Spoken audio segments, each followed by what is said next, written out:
Donc, on a pu donner pas mal d'informations sur la sécurité des journalistes lorsque vous êtes sur le terrain. Il était important de mentionner tout cela parce que nous sommes à l'approche des élections présidentielles et tout part de ces crises politiques avant d'arriver sur les crises militaires ou peut-être d'autres crises. Donc, il est déjà bien de se préparer et d'être déjà prévenu pour ces éléments. D'accord? Alors,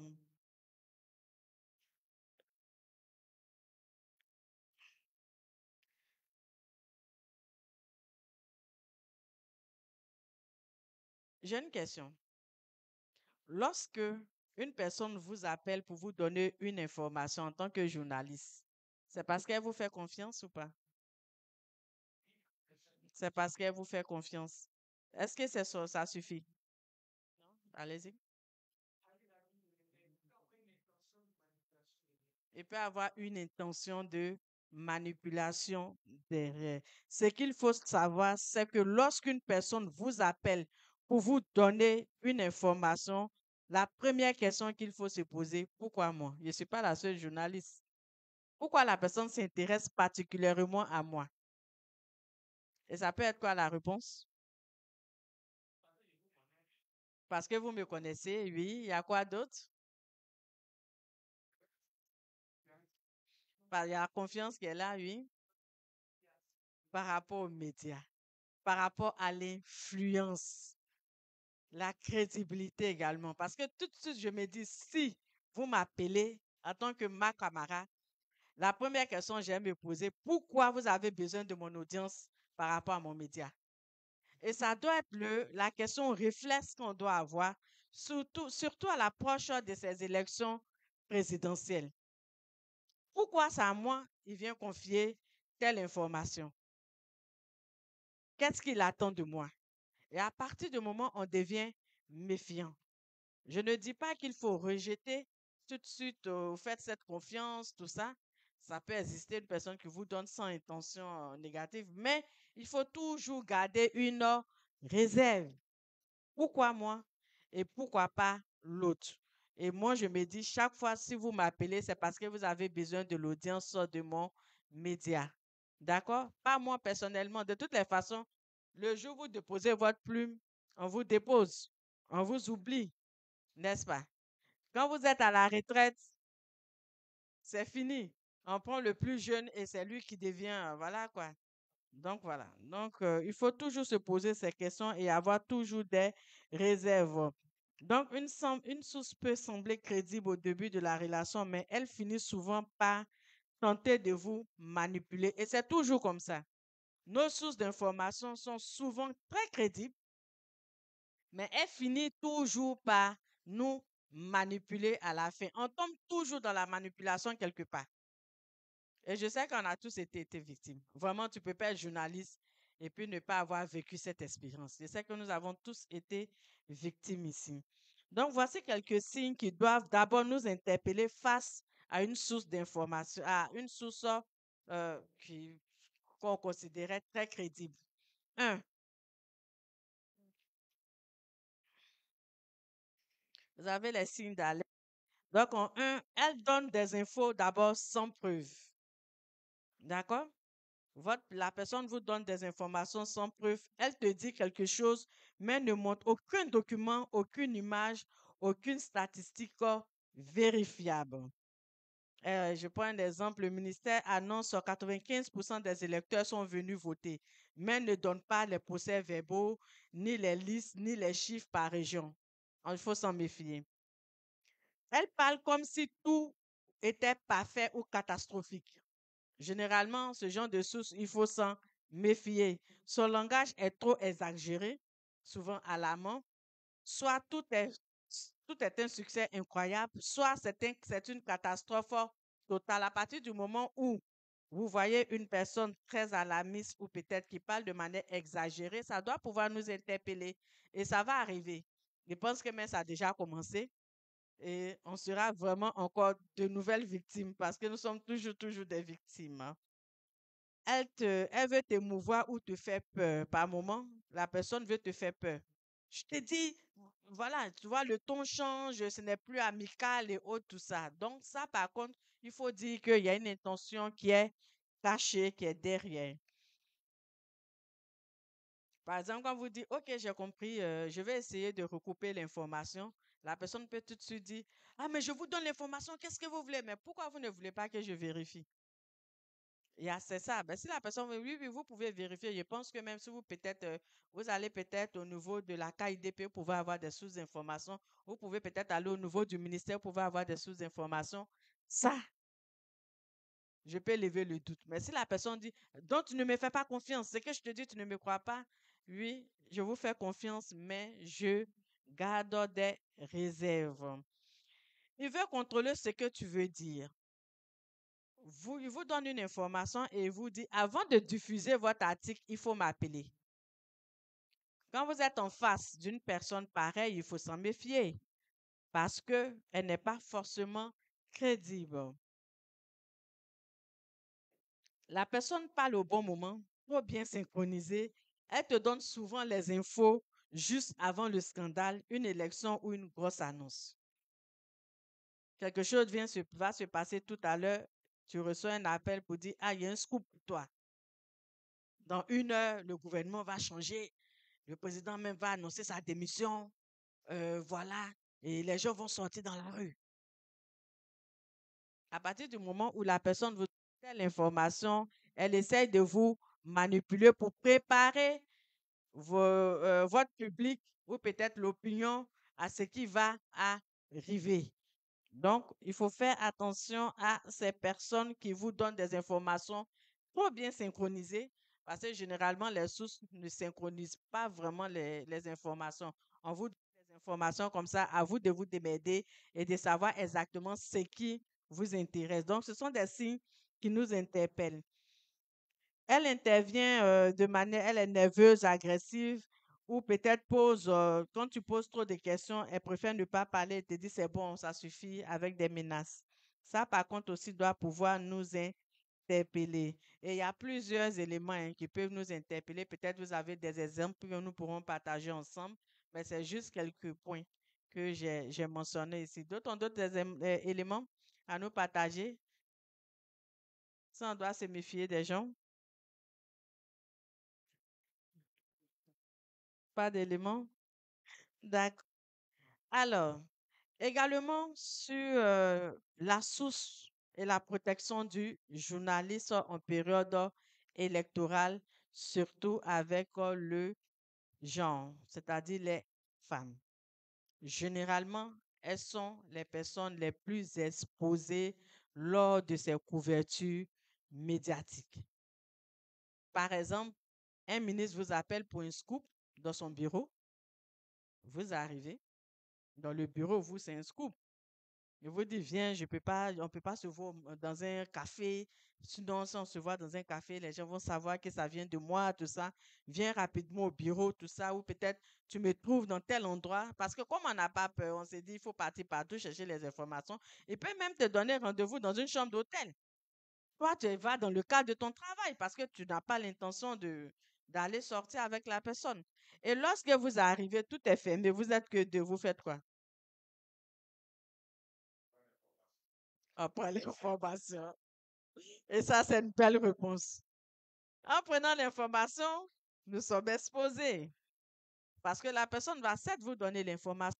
Mais derrière l'information qu'elle va vous donner, vous pouvez être agressé sexuellement et même physiquement. Parce que si vous êtes plus forte que lui, vous pouvez vous défendre. Et généralement, 80% des femmes sont victimes.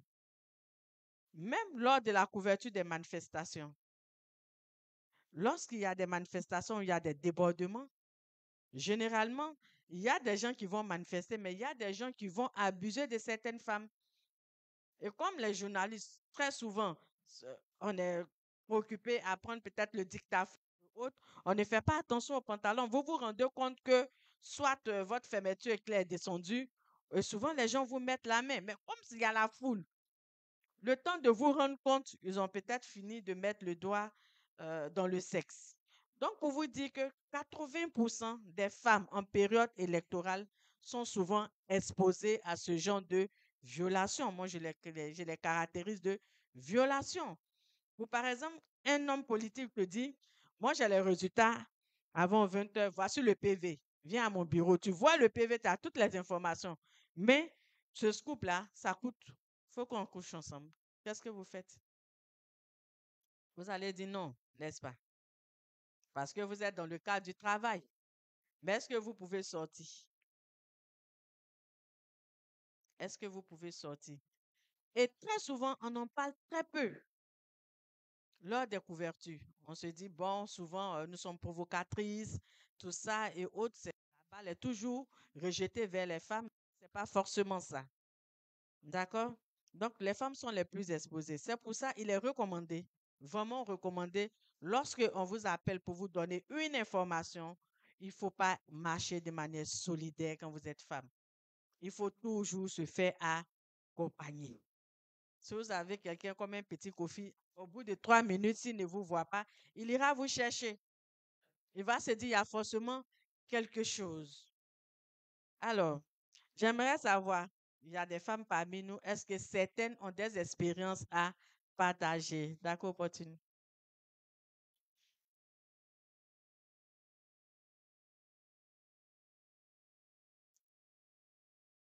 Voilà, moi, c'était pas lors d'une électorale, mais c'était en 98. J'étais dans un magazine de femmes. Voilà, donc j'étais allé couvrir une activité, un concert d'une artiste. Malheureusement, il n'est plus à Tiasali. Et donc, lorsque nous sommes arrivés, ils ont fait le dispatching des chambres. Et il s'est trouvé, c'était dans un hôtel, il s'est trouvé qu'il n'y avait plus de chambres. Alors, l'organisateur a demandé à ce que je partage ma chambre avec un confrère. Donc, en fait, j'ai tiqué, il dit, aïe. Il dit, ah, mais là, on n'a plus de chambre. Là, bon. J'ai dit, bon, ok. Mais en fait, j'ai dit le ok comme ça. Et lorsque nous sommes arrivés dans la salle pour le concert, le confrère en question, il a commencé à me dire, mais bon, moi, je vais aller en chambre. Tu me donnes les clés. Il a dit, aïe, mais on vient à peine de rentrer dans la salle pour le concert. Il dit, mais là, moi, je suis fatigué. Bon, je ne lui ai pas remis les clés. Et donc, je suis resté jusqu'à la fin. Et dès qu'on a fini, je suis rentré en chambre. J'ai barricadé tout. À une certaine heure, je crois à 1 heure du matin, j'entends quelqu'un toquer à la porte. Il dit, mais c'est qui? Il dit, mais c'est moi. Je ne sais pas qu'on doit partager la chambre à deux. Il dit, mais pourquoi? Il dit, mais, non, mais tu ouvres la partie, je ne sais plus où dormir là. Donc, j'ai pris toutes mes dispositions, je me suis habillé et puis bon, je suis allé ouvrir la porte de la chambre. Et à peine il rentre, moi je suis couché de l'autre côté, et il vient et j'avais le drap, la couverture sur moi et il commence à tirer la couverture. J'ai dit, mais c'est quoi? Moi, je suis venu, j'ai dit, mais je suis venu ici pour travailler. Il dit, mais on a fini de travailler. J'ai dit, mais si tu ne me laisses pas tranquille, moi je vais alerter l'hôtel. Et comme j'ai commencé à franchement faire certaines choses, et du coup, il se lève, il prend son sac d'ordinateur, il sort des liasses de billets. Bon, de toute façon, moi, on m'a donné de l'argent, je vais aller me trouver une chambre ailleurs. Bon, jusqu'à présent, je ne sais plus si c'est vraiment un confrère journaliste, si c'est un journaliste, mais tout porte à croire que c'était un journaliste.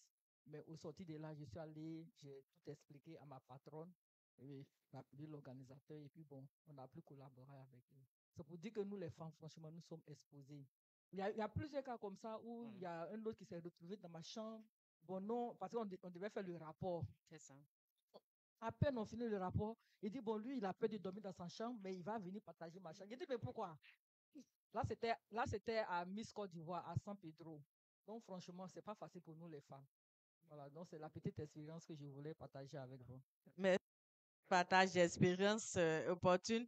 Mais c'est vrai, ça fait rire aujourd'hui, mais ce sont des réalités hein, que nous vivons en tant que femmes sur le terrain. C'est pas forcément en période électorale, mais bon, c'est quand même les périodes les plus, voilà, les plus sensibles lors de ces couvertures, surtout pour les femmes, surtout, surtout, surtout pour les femmes. Et c'est bien triste que on puisse aller pour travailler et qu'on puisse nous voir comme des proies. C'est vraiment dommage. Donc, chers confrères, nous ne sommes pas vos proies, nous sommes vos collaboratrices. Donc, faites attention, même si nous devons partager les chambres. Mais ça arrive et très souvent, c'est ça. Hein, vous arrivez, on dit, il n'y a pas assez de chambres. Vous êtes obligé de dormir avec les autres. Qu'est-ce que vous faites? Vous dormez avec un homme. Mais maintenant, bon, ils ont souvent des intentions qui ne sont pas forcément. Il veut aller en direct, il faut passer par la traque quand même. En tout cas, désolé opportune, désolé, mais bon. Je pense qu'avec ce genre de sensibilisation, avec ce genre de masterclass, je pense que ça nous permettra de préparer vraiment la mentalité de certaines personnes sur le terrain.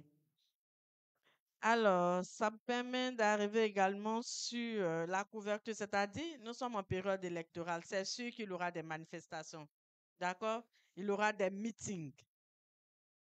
Tout le monde peut vous donner des estimations de foule. D'accord? Tout le monde peut vous dire, moi-même j'ai été victime récemment sur les réseaux sociaux.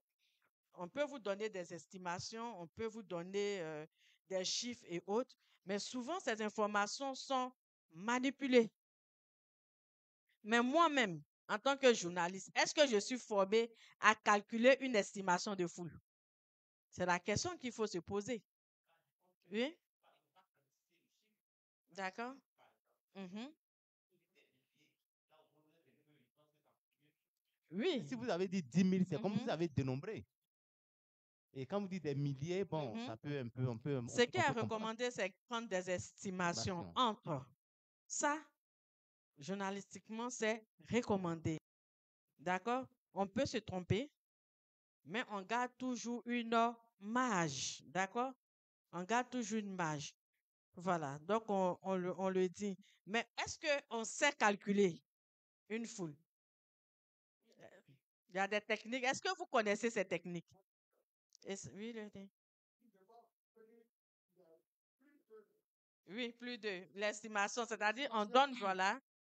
Plus de 100 000 personnes, il y a eu plus de 10 000 personnes. Mais dit carrément qu'il y a 10 000 personnes, je crois que c'est pas trop vrai. D'accord. Voilà. Environ 10 000 personnes, 10 000 et 11 000, 10 000 et 15 000 personnes, il y a toujours une fourchette. Voilà. D'accord? Okay. Ou par exemple, on dit par exemple des milliers, on sait que c'est moins de 10 000. Des milliers, ça peut être 2 000, ça peut être 3 000, ça peut être 4 000, mais c'est moins de 10 000. D'accord? Si on parle des milliers de personnes, mais si on parle par exemple d'une dizaine de milliers, ça, on sait que nous sommes dans du 10 000. D'accord? Si on parle par exemple de 2 dizaines de milliers de personnes, bon, voilà, il y a des chiffres. Il faut toujours garder l'estimation et la réserve parce que les calculs ne sont pas forcément fiables. D'accord? Alors, on va rapidement apprendre à calculer par rapport aux foules pour éviter souvent certaines erreurs. Ici, souvent, les manifestations se passent dans les rues, d'accord? Dans nos quartiers, généralement, les rues sont entre 4 et 8 mètres. Vous voyez là? Les petites rues, les petites voies. Quand on parle de rue, c'est estimé entre 4 et 8 000 mètres. D'accord? Et entre 4 en largeur et 8 000 mètres, c'est une voie ou deux voies, c'est-à-dire en aller-retour. Souvent une voie quand c'est un sens interdit ou carrément deux voies en aller-retour. Et souvent sans trop, nous-mêmes on occupe les trottoirs avec peut-être nos marchandises, tout ça. D'accord? Ça, ce sont les petites rues dans nos différents quartiers. Vous avez entre 4 et 8 mètres. Si c'est 8 mètres, c'est deux voies. D'accord? Quand c'est 8 mètres, c'est deux voies. Après, essayez de calculer. C'est deux voies. Vous avez une voie en aller, une voie en retour. Très souvent, c'est dans les quartiers. OK?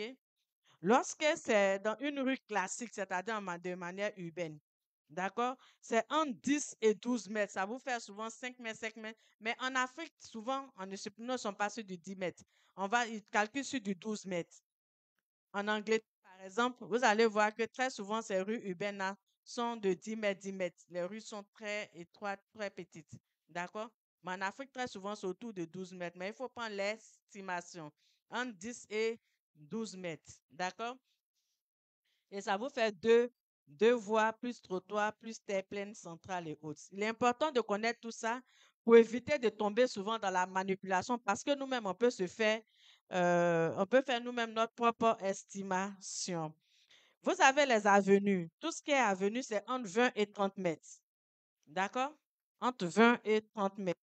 Donc, deux voies de 4 ou 4 voies, trottoir, taille pleine et haute. C'est important, ça nous permet également de faire des calculs.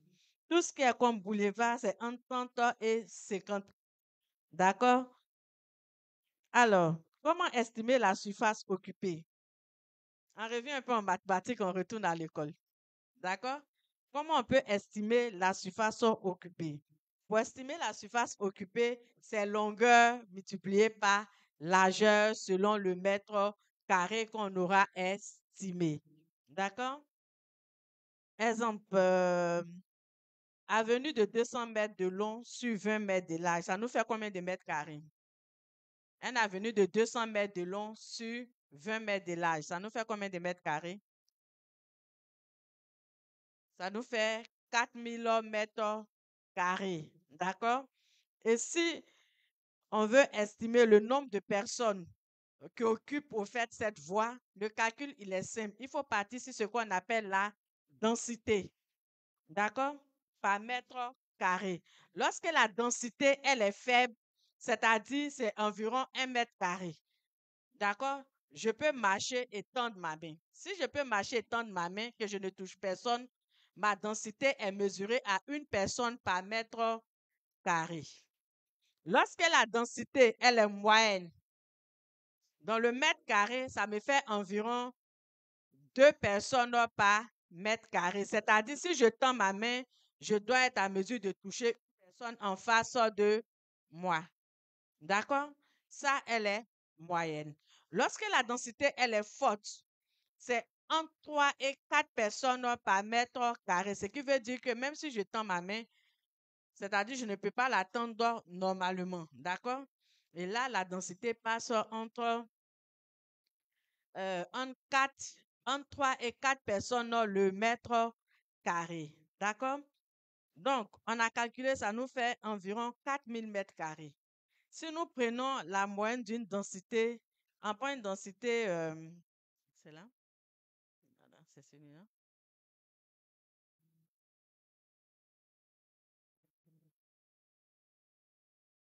D'accord, on continue le temps qu'il installe. Donc, nous partons sur une densité, par exemple, de moyenne, avec 2 personnes de mètre carré. Sur les 4000, on aura combien de personnes? 8000 personnes. Vous voyez comme c'est simple à calculer. Ça, ce sont vos estimations. Mais à côté de cela, il faut toujours vérifier avec d'autres sources, soit avec d'autres confrères, soit avec les organisateurs, soit avec la police. De toutes les façons, ils n'auront jamais le même chiffre. Voilà, la guerre des chiffres, là, je ne sais pas, ils ne pourront pas résoudre ça maintenant. La police peut vous dire peut-être ça fait moins ou ça fait gros. Ça dépend vraiment des intérêts. Mais les organisateurs vont vous dire ça fait toujours gros. Ils ne vont jamais te dire c'est la moyenne. D'accord? Mais quand vous faites vous-même votre propre estimation et que vous comparez avec ce que vous avez comme information, ça vous permet de prendre une fourchette et de calculer la densité des personnes lors de la manifestation. Ça, c'est un peu compliqué parce que ce sont des endroits, des espaces ouverts. En salle, on n'a pas de problème. Ici, on peut savoir il y a combien de personnes. Peu importe le mètre carré, on peut savoir il y a combien de personnes parce que ce sont des places assises. Dans un stade également, on peut également facilement calculer le nombre de personnes, le nombre de participants. D'accord, on va avancer.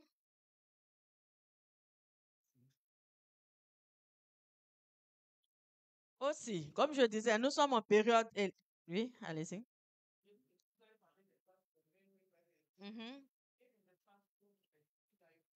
Comme Figayo. D'accord. C'est pareil. Figayo, par exemple, c'est combien d'hectares? Avant d'aller à une manifestation, il faut prendre toutes ces informations. C'est combien d'hectares? Figayo, c'est 1 hectare. D'accord? Lorsque vous arrivez à la place Figayo, sur un espace de 1 hectare, vous regardez la mise en place de l'organisation. La mise en place de l'organisation, lorsque vous vous mettez sur la largeur de l'espace, vous regardez si tout l'espace est occupé ou est divisé. Si c'est divisé au milieu, vous vous dites qu'ils occupent peut-être 500 mètres carrés au lieu de 10 000 mètres carrés, n'est-ce pas? Donc, sur les 10 000 mètres carrés, il faut prendre en compte ce qu'on appelle les chapiteaux. les chaises assises. Donc, sur 5000 mètres carrés, par exemple, vous occupez l'espace milieu de l'espace Figayo. Vous avez le podium qu'il faut mettre. Le podium vous prend environ, c'est tous ces calculs qu'il faut savoir, hein. Un podium, c'est entre 20 et 30 mètres. D'accord? Que je vais déjà enlever. En mètres carrés, je vais me retrouver à environ 200, 300 mètres carrés. D'accord? En termes de podium. Le podium, c'est très souvent 20 mètres sur 30. Donc, si je calcule, je vais me retrouver 2 fois 5, environ à 500 mètres carrés qui sortent déjà des 4000, des 5000 mètres carrés. Je prends un chapiteau. La dimension d'un chapiteau, on sait tous, c'est souvent 5-5, c'est-à-dire les tout petits chapiteaux là. C'est souvent du 10-20, souvent du 20-30. Et on sait que quand c'est par exemple du 5-5, une chaise par exemple, il faut 4 chaises pour faire 1 mètre carré. D'accord? Les chaises qu'on appelle les chaises rouges là. Voilà. Ou peut-être les chaises un peu blanches pour faire 1 mètre carré. Donc, si j'ai par exemple un chapiteau de 10-20, je me dis, le chapiteau de 10-20 en termes de chaises assises va prendre entre 120 ou peut-être 160 personnes si les marges de passage sont un peu restreints. Donc, dans ce genre d'espace, c'est facile à calculer. On se trompe rarement même. Parce que vous regardez simplement la dimension. Est-ce que tout est occupé? Non, tout n'est pas occupé. Vous divisez. C'est les 3 quarts, c'est la moitié. OK. Si la moitié est occupée, sur la moitié, il y a combien de chapiteaux? S'il y a 20 chapiteaux de 10 sur 20, ça vous fait combien? Déjà, les chapiteaux prennent l'espace. Les chaises prennent l'espace. Mais par contre, s'il n'y a pas de chapiteau, il n'y a pas de chaise, vous calculez sur la dimension de 5000 mètres carrés en enlevant bien sûr le volet podium. D'accord? Mais en même temps, dans les calculs, on prend en compte les curieux qui sont autour parce que ce n'est pas tous ceux qui viennent qui participent à la manifestation. Donc, on se prend toujours des marges d'erreur d'environ 5% de personnes curieuses qui sont venues regarder ou peut-être d'infiltrés, tout ça, qui ne sont pas forcément des vrais militants. D'accord? Et quand vous demandez à la police vous dit, par exemple, moi, j'estime à 3000. Et que la gendarmerie vous dit, j'estime à 4000, chacun a sa manière de calculer. Mais chez nous, les journalistes, c'est comme ça en calcul. C'est ce que moi, j'ai appris à l'école. D'accord? Et c'est comme ça on calcule. Et vous calculez, vous trouvez par exemple environ 4000 personnes. D'accord? Vous vous dites, c'est divisé, voici ça, quand j'enlève 32 chapiteaux, qu'est-ce que ça donne? Voici 4000. Et que la police me dit 3500. Et que les organisateurs viennent vous dire que, ouais, on peut estimer pour être vrai autour de 7000, 8000. C'est facile de faire la moyenne. Vous faites votre moyenne là. Vous êtes entre 4000 et tant. Mais vous ne donnez pas de chiffres exacts. Parce que ce sont des estimations. On peut se tromper, la police peut se tromper, nous-mêmes on peut se tromper, les organisateurs aussi peuvent vouloir nous tromper. Donc il faut toujours donner une estimation, c'est vraiment important. Donc le calcul, il n'est pas compliqué, c'est comme ça. D'accord? C'est bon pour tout le monde ou il y a des questions? Ça va. D'accord. Ben, l'important de partager aussi avec les autres, parce que c'est comme ça que nous calculons, c'est comme ça. On apprend à calculer ce genre les foules. Hmm? Voilà, c'est important. D'accord. Alors, quand on parle d'élection, on n'exclut pas. Quand on parle de politique, ils ont toujours des jumeaux à côté qu'on appelle les militaires ou la police. Il peut y avoir des manifestations, il peut y avoir voilà, plusieurs choses peuvent arriver. Maintenant, vous êtes là et puis on vous dit, écoutez, il y a eu un contingent de militaires. Et vous partez, vous écrivez contingent de militaires. Mais à l'extérieur, quand on voit un contingent de militaires débarque à l'ANP, je me dis, mais quel est le problème? Un contingent, c'est combien de personnes? À 1500, mais l'ANP, pourquoi un contingent? Simplement parce qu'on ne sait pas les chiffres qui composent le corps militaire et de police. Escadron, tout ça. Donc, il est important de savoir aussi, c'est juste par curiosité, ce genre d'informations pour pouvoir estimer le nombre, par exemple, de militaires ou de police qui couvrent un événement. D'accord? OK. Donc, quand on vous parle, par exemple, des escouades, c'est entre 10 et 12 personnes, 10 à 12 personnes. Peloton, vous avez entre 30 à 40 personnes.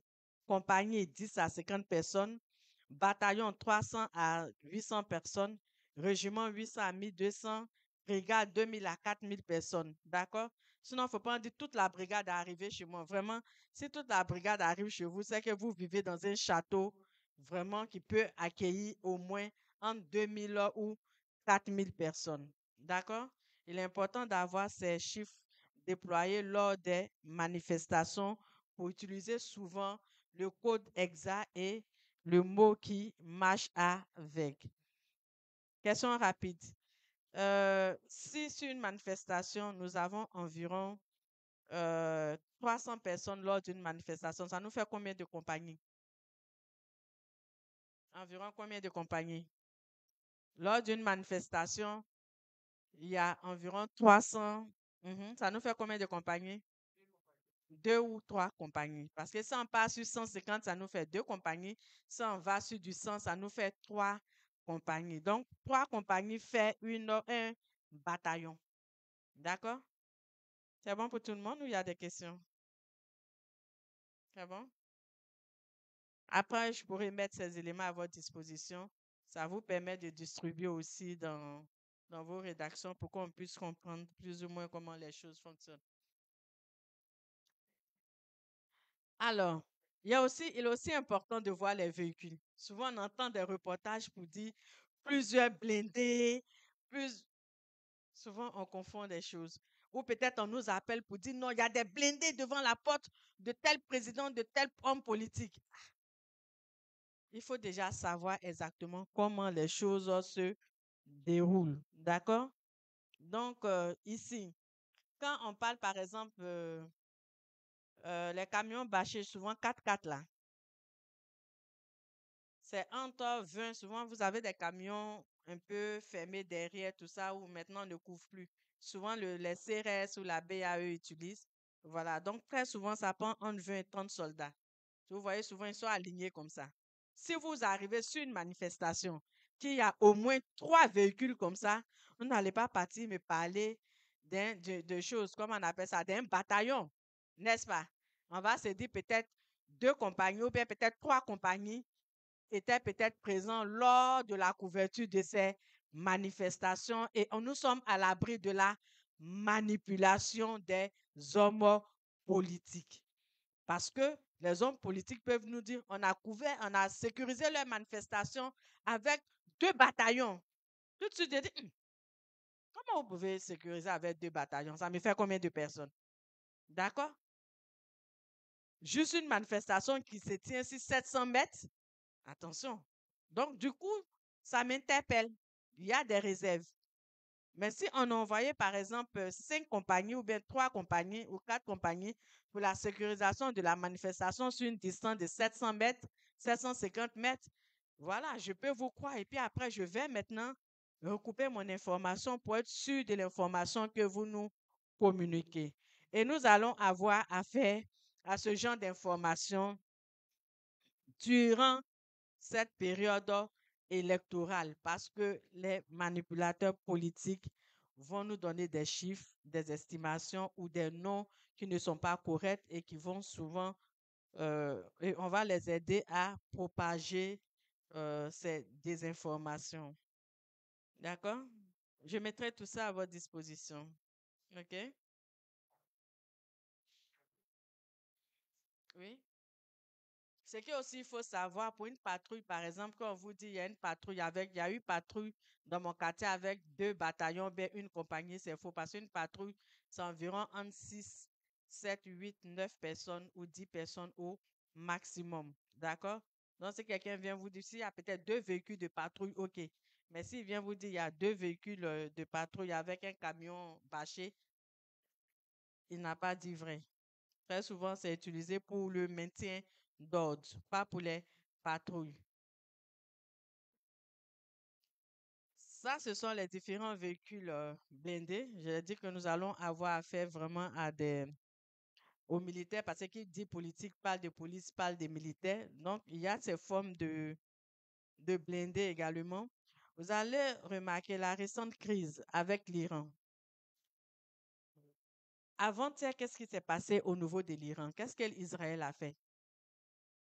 Sur un brouillon, par exemple, avec les médias, qu'est-ce qui s'est passé récemment? Je pense que c'est seulement avant-hier qu'ils ont fait ça. Avant d'attaquer la télévision iranienne.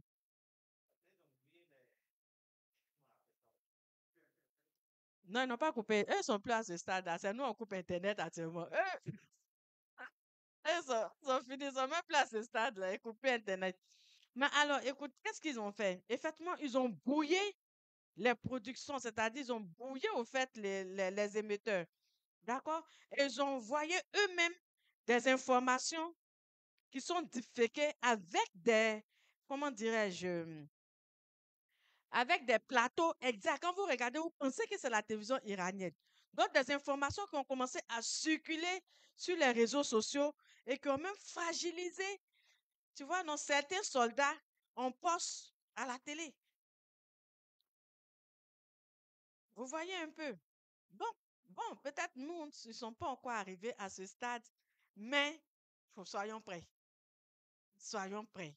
Les politiques peuvent nous manipuler comme ils veulent. Aujourd'hui, avec le numérique, ils sont capables de tout. Ils sont capables de tout. Ils peuvent vous créer une deuxième chaîne RTI 1 où on va voir Ouattara démissionner. Mais on regarde, c'est sur les antennes. On ne se rend pas compte que RTI 1 est sur peut-être tel canal. Eux, ils ont réussi à mettre peut-être sur tel canal. On s'est dit, on a vu RTI 1. Tout de suite, on ne réfléchit pas. Ah, Ouattara a démissionné, on partage. On commence à partager. Et tout le monde, la mère qui est au village va dire, hé, il a démissionné. Elle aussi, elle va partager. Après, l'autre va partager. Surtout les mamans sont tellement fortes dans le partage, tu ne sais même pas comment elles s'en sortent. TikTok, surtout moi, ma mère, quand j'arrive comme ça, hey, c'est que j'ai vu sur TikTok. Elle dit, ça va te décourager un jour. Mais c'est ça, parce que les gens ne prennent pas le temps de contrôler, de vérifier l'information et d'être prudents. Ils ne sont pas suffisamment prudents. Dès qu'on voit, on consomme l'information. Nous, en tant que journalistes, aujourd'hui, nous sommes les plus exposés à la manipulation.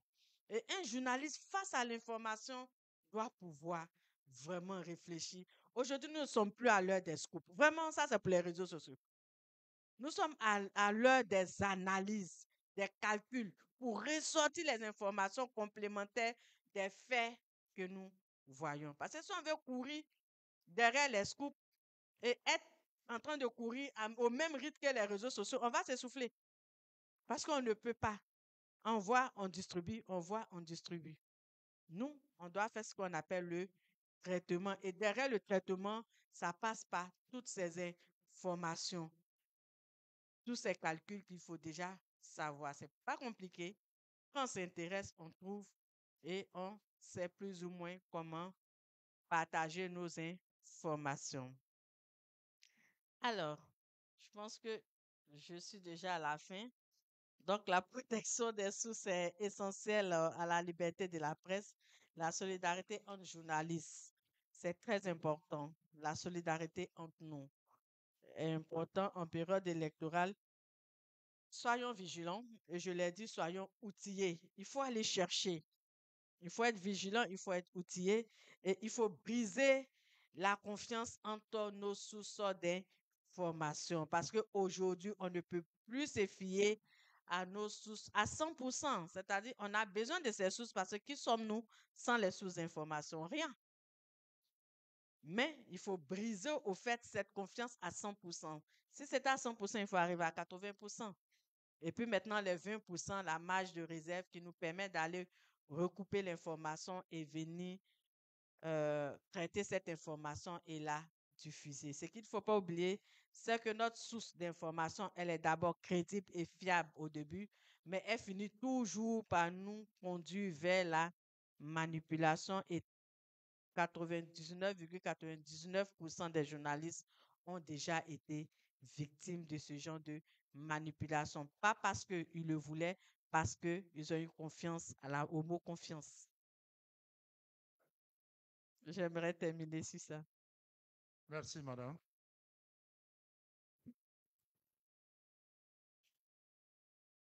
Une fois de plus, merci, madame. Je pense que la conclusion me dispense de faire un résumé de tout ce qui a été dit parce qu'on a fait pratiquement 2 heures de formation.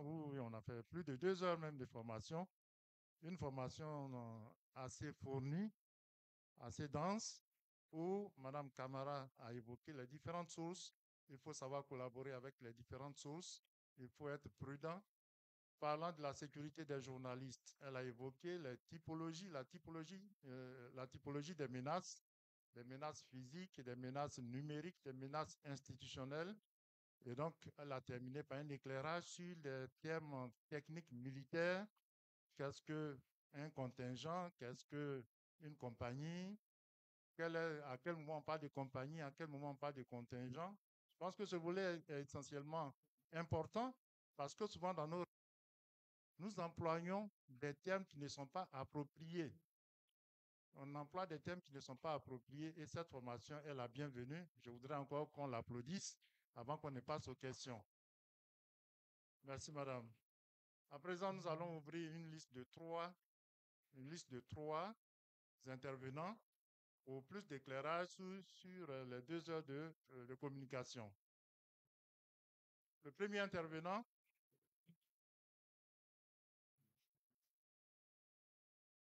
j'attends que le doigt se lève. Madame, on pose la question, vous répondez, ou bien vous voulez on prend les trois. OK.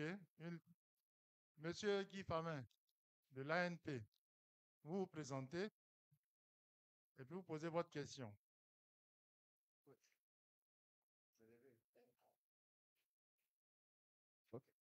Merci bien, monsieur Souban.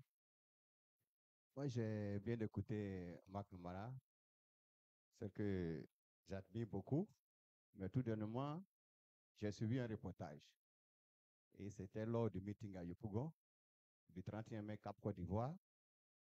Et lors de votre reportage, vous avez estimé, vous avez donné un nombre de participants de 5000 participants.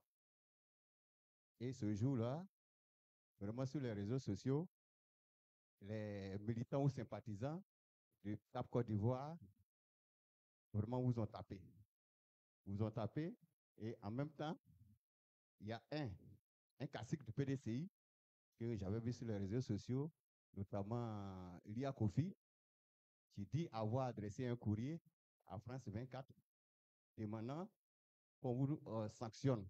Enfin, on vous inflige une sanction disciplinaire parce que vous aurez manipulé les chiffres.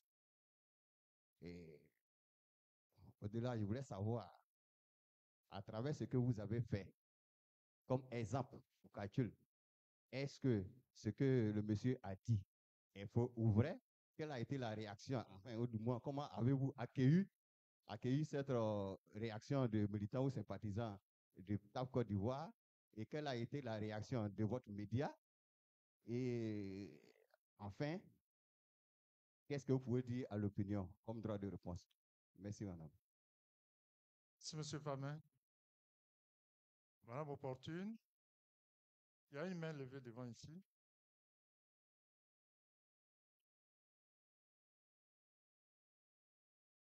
Moi, je voudrais rebondir. Vous vous présentez, s'il vous plaît. De quel organe? Afriquemonde.com. Afriquemonde. Okay. Voilà. Bon, à chaque fois nous sommes en période électorale, les journalistes, nous, en tant qu'hommes de presse et femmes de presse, nous sommes indexés, accusés à tort ou à raison. Qu'en est-il de nos politiques?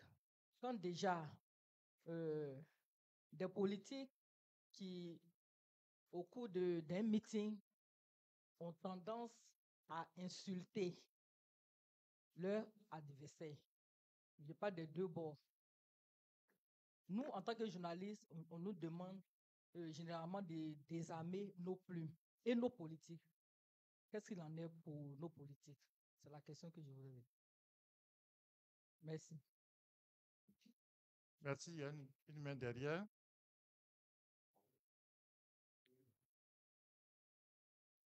Vous vous présentez? Merci, moi c'est Charles Zaye, journaliste à ideclub.com. Charles Zaye, J'aimerais répondre sur la question. Monsieur Pamin,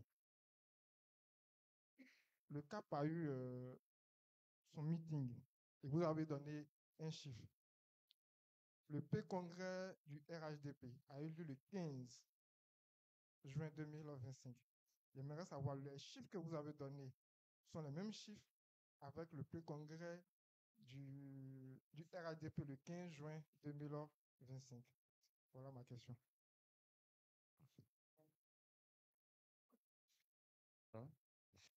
Merci.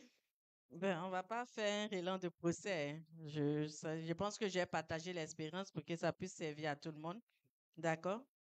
Je commence par la dernière question, celle de Charles. Malheureusement, je n'ai pas fait la couverture du pré-congrès du RAGP.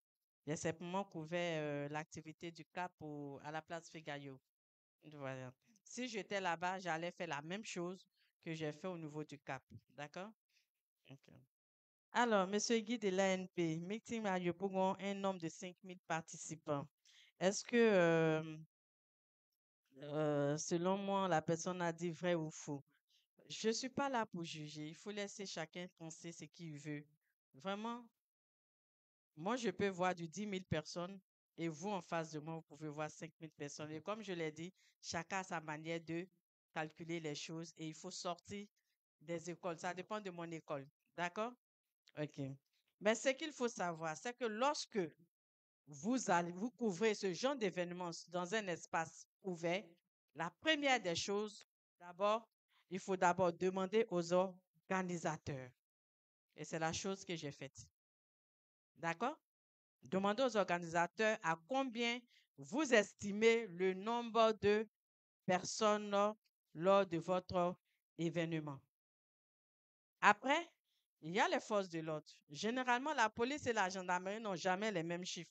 En tout cas, par expérience, il y a toujours une estimation, mais qui se rapproche. Lorsque vous avez ces éléments, vous passez par la méthode de calcul de densité de foule. Si vous ne savez pas où vous partez, il sera difficile pour vous d'estimer. Toujours avoir comme information la superficie en termes de longueur et de largeur de l'espace où vous allez faire la couverture. C'est vrai que ce n'est pas dans l'habitude des médias en Afrique de le faire, mais pour nous, je dirais qui ont eu la chance, qui avons eu la chance d'avoir cette formation à l'international, on ne saute jamais cette étape. Qui je vais voir, pourquoi je vais le voir, comment je vais le voir, dans quel état il se trouve, comment je dois transmettre l'information. D'accord? On ne va pas juger ce que ce monsieur a dit. C'est son droit d'écrire une lettre, c'est son droit. Il n'est pas content, il s'exprime. Moi, d'ailleurs, ça ne m'a pas touché, ça ne m'a rien dit. C'est sa manière de voir les choses. J'ai respecté ce qu'il a dit. Mais pour te dire, qu'est-ce que mes patrons ont dit? Est-ce qu'ils vont me censurer? Ils ne vont pas me censurer parce que j'ai les informations écrites des organisateurs. Officiellement, est-ce que le CAP a saisi France 24? Officiellement? Ça n'a pas été fait, je vous le dis. Nous avons ce qu'on appelle le droit de réponse que la presse internationale octroie à toute personne qui pense qu'une information donnée n'est pas la bonne. D'accord? Et lorsque vous estimez que l'information n'est pas bonne, vous venez avec les preuves pour dire que l'information n'est pas bonne. C'est pour ça que quand vous échangez avec les hommes politiques, il faut faire attention. Toujours écrit. Si vous pouvez même aller enregistrer. Mais il faut toujours avoir un élément de preuve qui peut vous couvrir. Donc moi, je le dis, tout ce qui était là-bas, à part mon nom qui est vrai, le reste, il ne me reconnaît pas. C'est un avis. Et j'ai donné une estimation, comme je l'ai dit tout à l'heure, entre-temps, mais qui prend le temps quand même, d'accord? Je ne veux pas vraiment, je voulais pas vraiment me justifier ou expliquer, mais qui prend le temps, qui a pris quand même le temps d'approcher la police, d'approcher les organisateurs, d'approcher ceci. Et même avant l'enregistrement, la personne dont je parle était en face de moi. Elle n'était pas loin. Et les écrits sont là.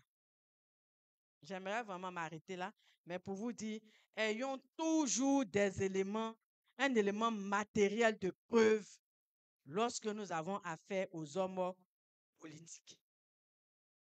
Tu peux faire ton estimation, tu peux te tromper. Mais lorsque la personne est dans la même fourchette que vous, vous vous dites, c'est que je ne me suis pas trompé. Sinon, j'allais prendre peut-être des réserves. D'accord? Donc, ayons toujours, c'est le conseil que moi je peux partager.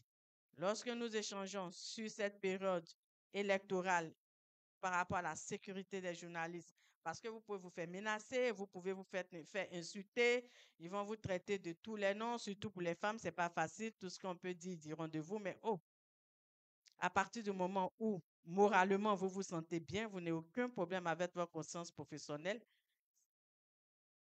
J'ai été étonnée de savoir, d'entendre certaines personnes dire tu as donné un chiffre. Ce qui veut dire que ces personnes ont pris le temps seulement de lire ce qui a été publié sur les réseaux sociaux sans aller regarder ce qui a été dit. C'est ça. On a vendu un titre qui est une estimation des chiffres. Et pourtant, le plus important était dans le sujet qui était plus valorisant pour eux que le chiffre. Mais malheureusement, c'est ce qui a fait le buzz. Ça m'a permis d'être un peu célèbre. C'est vrai, on entendait mon nom, je me cachais. Mais maintenant, on connaît un peu mon visage. Je vais me faire oublier pour que je puisse encore aller au marché. Mais pour vous dire, soyons prudents. Il ne faut jamais oublier le calcul de la densité. Et quand vous finissez, la première d'abord des choses, c'est les organisateurs. Les organisateurs vont vous dire 50 000 personnes. Mais comme vous-même, vous calculez par rapport à la densité, même si on a 6 personnes par mètre carré, est-ce que les 50 000, c'est raisonnable? Je fais d'abord appel à ma conscience professionnelle et à ce que je sais. D'accord, donc c'est un organisateur, c'est normal qu'il puisse abuser.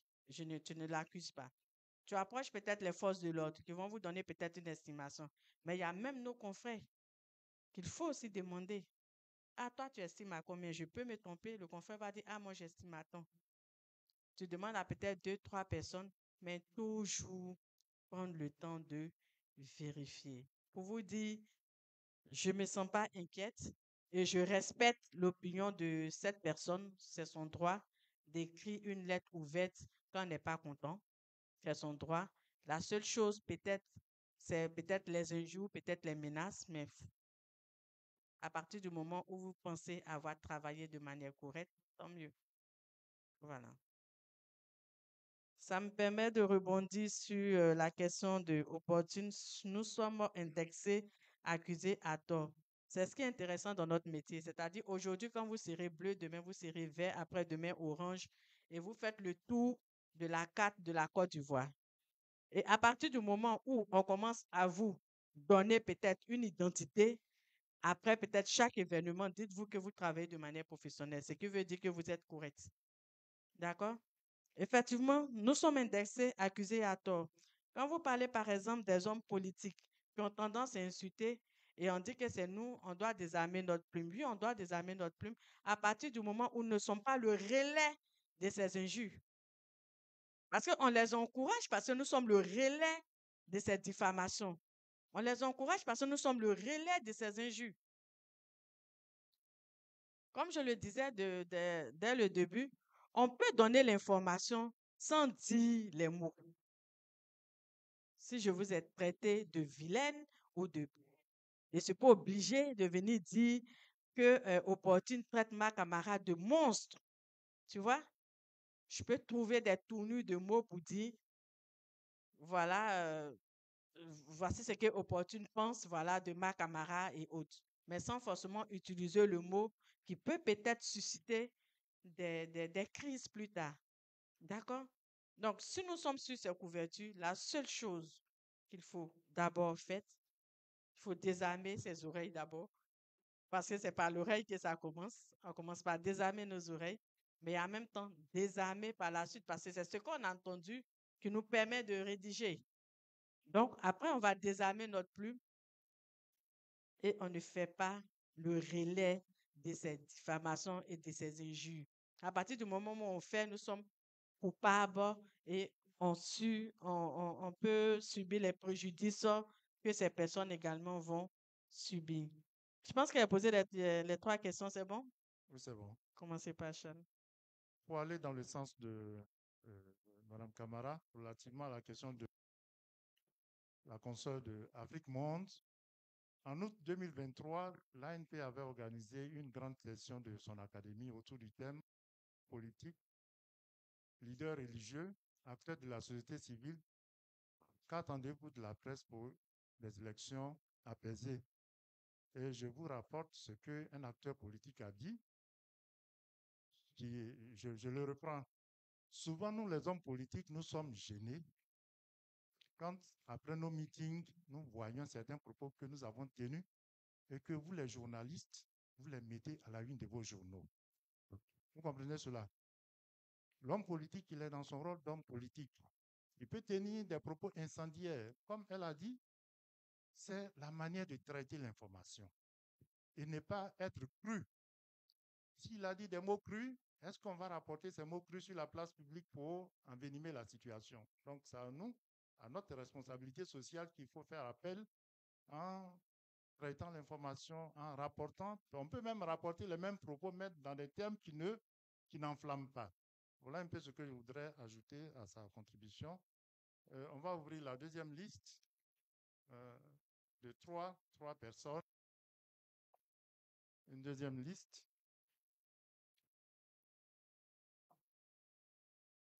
Ne vous laissez pas intimider par la présence du président.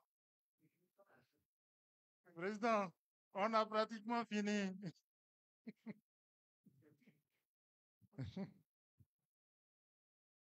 Une liste de 3 personnes. Madame Opportune. En fait, j'ai une préoccupation. Bon, en tant qu'investigation, par moment, quand nous sommes sur le terrain, pour avoir les informations, c'est difficile. C'est quand tu te présentes déjà, même en tant que journaliste, c'est difficile. Je me souviens comme ça qu'il y a 2 ans de cela, il y a eu une indigestion, non, une intoxication alimentaire. Je crois que c'est dans une ville de l'intérieur. Et mon rédacteur en chef m'a appelé comme ça pour que je puisse aller couvrir. C'est-à-dire qu'il y a eu mort d'hommes, je crois au moins une dizaine. Je suis allé à la morgue de Yopougon.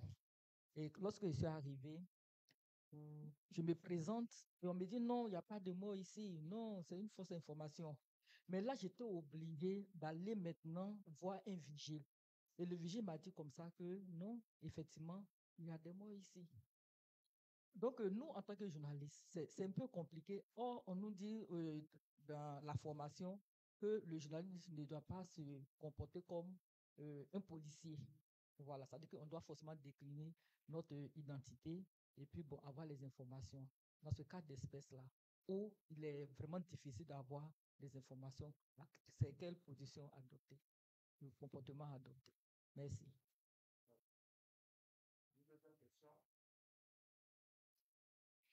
Donc, moi, c'est bienvenu Kofi de Journal Le Bélier.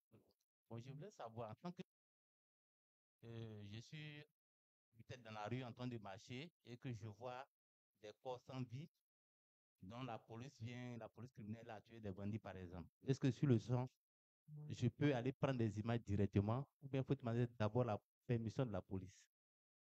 Merci.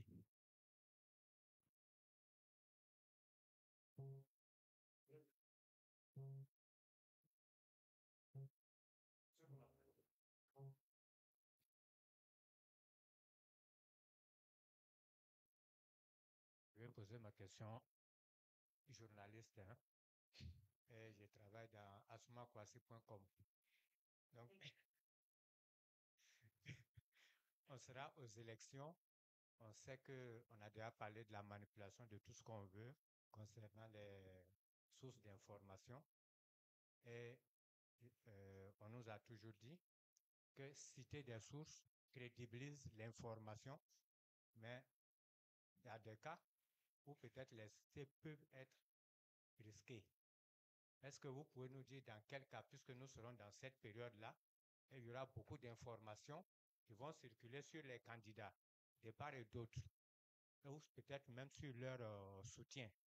Est-ce que vous pouvez nous dire dans quelles conditions on sera amené à citer des sources et dans quelles conditions on ne pourrait pas le faire? Je le dis parce qu'il faut protéger les sources. Voilà.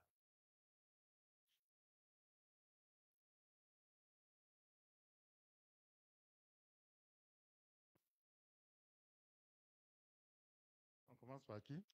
Par M. Konaté ou bien? D'accord. Je vais commencer par Opportune déjà qui parle des difficultés d'accès à l'information. Effectivement, c'est vraiment une difficulté en Afrique, hein, l'accès aux sources d'information, où souvent les individus vont jusqu'à à faire non seulement de la rétention, mais à cacher l'information, qui n'est pas forcément favorable à ces institutions-là. Alors, lorsque vous arrivez, moi, j'ai une stratégie que je vais vraiment partager avec vous, de vraiment simple, hein. Lorsque vous avez une information, d'abord, la première source d'information, elle est d'abord informelle. D'accord? C'est parce que vous avez une information d'abord informelle que vous voulez maintenant la crédibiliser avec des sources formelles. D'accord? Donc, si je n'ai pas accès, par exemple, à la morgue, c'est vrai qu'on nous dit de ne pas faire comme des policiers, mais quand tu arrives, moi, quand j'arrive, je me comporte d'abord comme une maladie. Ça, c'est ma stratégie. Je vais d'abord regarder qu'est-ce qui se passe, qu'est-ce que les gens disent, tout ça. J'écoute, je pose des questions. Comme on le dit, tu te mets de ce qui ne te regarde pas.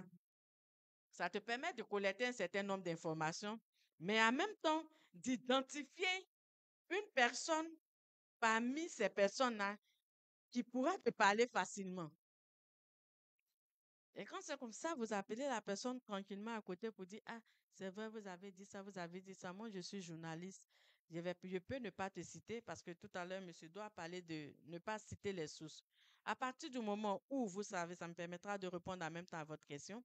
À partir du moment où vous savez que votre source d'information peut être exposée ou menacée ou perdre son emploi, votre devoir, c'est d'abord un devoir moral de protéger votre source d'information. Parce que le journaliste sans source d'information ne sert à rien. Un journaliste sans source ne sert à rien. Si vous perdez vos sources, vous ne pouvez pas travailler. Donc, vous avez d'abord un devoir moral de protéger votre source d'information si elle souhaite ne pas être citée dans votre article. Et on prend toujours le temps de demander, hein, est-ce que vous voulez que je vous cite? Non, je ne vous cite pas. Nous offrons les manières d'écrire pour ne pas citer la source d'information. Mais on va encore plus loin. Si on sait que la source d'information est le seul témoin, on va jusqu'à biaiser par moment l'information pour ne pas qu'on sente que c'est cette personne qui nous a donné toutes les informations. Imaginez, vous arrivez, qu'il y a peut-être 2 morts, qui prend par exemple le cas de M. Kofi, vous tombez sur un événement où il y a il y avait par exemple la police de la sécurité qui était là. Et ce jour-là, ils étaient 2. Et c'est l'un de votre cousin ou peut-être de votre cousine, elle vous appelle pour dire, ah, il y a eu mort, donc voici ce qui s'est passé. Vous arrivez, vous voyez, il n'y a que 2 personnes, 2 policiers là, il n'y a personne d'autre. En tant que journaliste, peut-être vous allez commencer à filmer, faire des photos, tout ça. Mais ça me permet de répondre à votre question, mais sans filmer le dispositif de la police. Parce que pour ça, vous avez besoin d'autorisation. D'accord? Mais tout ce qui se passe dans la rue, on ne peut pas vous empêcher. Il y a des endroits où nous ne sommes pas autorisés à filmer comme des postes de police. Mais par contre, s'il y a une manifestation, qu'ils sont là pour l'ordre public, on ne peut pas vous empêcher de filmer la police. C'est votre rôle. Vous pouvez les filmer, vous pouvez les photographier parce qu'ils sont dans la rue. Et vous avez une accréditation certainement de votre carte de presse qui vous dit qu'on doit vous permettre de travailler en tout lieu et on doit vous protéger. Quand vous prenez la Déclaration des droits de l'homme, même l'article 19 de l'UNESCO dit qu'ils sont censés vous protéger. Et ça, on l'oublie quand nous sommes sur le terrain. Souvent, ils vous demandent, vous faites quoi ici? Toi-même, tu fais quoi là? On est venu travailler, nous deux. C'est ça. Vous faites que sécurité si vous les gens, les journalistes là. Rappelez à ces personnes que l'UNESCO nous dit qu'il a le devoir de me protéger pendant que je travaille. Ça, c'est pas nous qui l'avons écrit. Peut-être qu'ils ne savent pas, on ne les apprend pas ça à l'école, mais on peut le faire. Inutile de faire du zèle, parce que c'est sûr que si vous faites du zèle, vous allez vous faire taper et vous serez seul à supporter la douleur. C'est vrai que les organisations vont écrire, mais ils ne vont pas supporter la douleur comme vous. Franchement, ils vont manifester, ils feront ce que vous êtes seul à supporter la douleur. Quelle que soit l'ordonnance qu'ils vont payer pour vous, la douleur, ça vous appartient. Donc, faites en sorte pour ne pas prendre des coups, pour ne pas être agressé. D'accord? Mais tout se fait dans la courtoisie. Et je pense qu'aujourd'hui, avec la police, il y a de bons rapports entre les médias depuis 2020, entre les médias et la police. Il suffit simplement de se présenter et ils sont sensibilisés à ça. Moi, ça me permet en tout cas en même temps de féliciter le directeur de la police pour cette initiative. Mais on espère, avec à l'approche de ces élections, qu'ils vont continuer à nous protéger, à ne pas, voilà, à continuer au fait cette entente entre médias et police, au fait. D'accord? Donc, vous vous présentez, mais vous avez le droit de faire votre travail. D'accord? Vous vous présentez. Si vous dit de ne pas le filmer, ne le filmez pas. Vraiment, ne le filmez pas. Si vous le filmez, il peut saisir qui il veut, mais il ne faut pas le filmer. D'accord? C'est bon, je pense que j'ai répondu en même temps aux 3 questions, c'est ça? OK. Une dernière liste. OK. Nous allons mettre un terme à cette session de formation en donnant la parole à Madame la formatrice, mot de fin, et ensuite vous intervenez pour clôturer.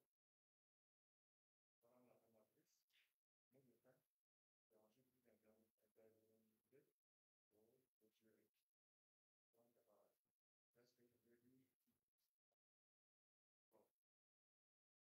Merci déjà, le remerciement déjà à vous pour cette modération.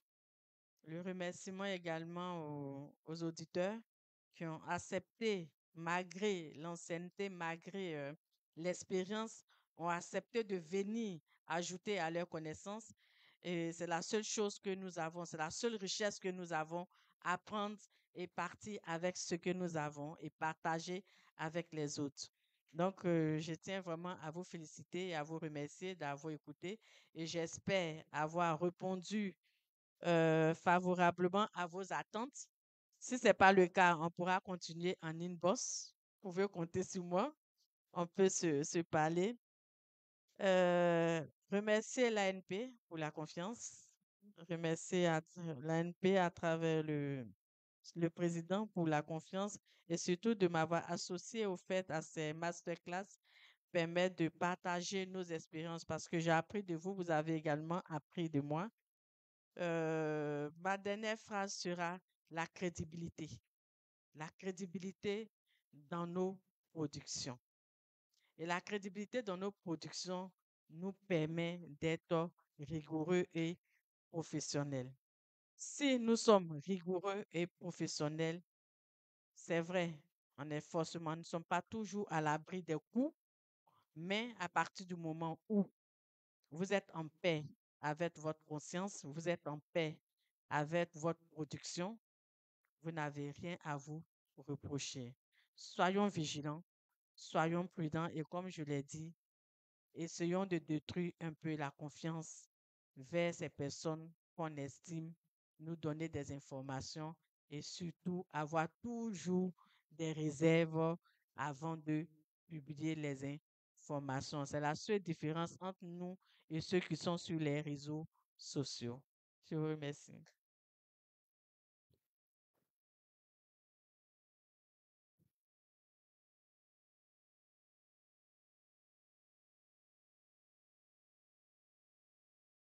Mot de fin du président.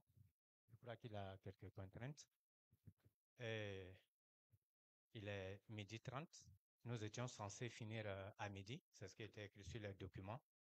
Et 30 minutes de plus, je crois que ça se comprend parce qu'on a eu 50 minutes de retard dû à certaines contraintes.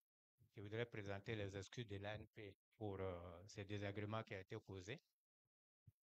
Et dire merci à Mme Camara d'avoir spontanément accepté la demande de participer à cette session, mais surtout de l'avoir animée avec beaucoup de densité.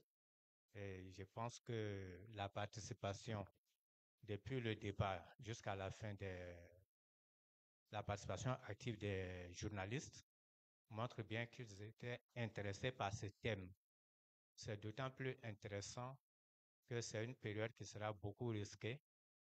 Et donc, il était bon qu'on vienne échanger là-dessus. Et je crois que nous avons très bien échangé. Ce que nous attendons des journalistes, c'est qu'ils aillent répercuter tout ce qui a été dit ici au sein des rédactions.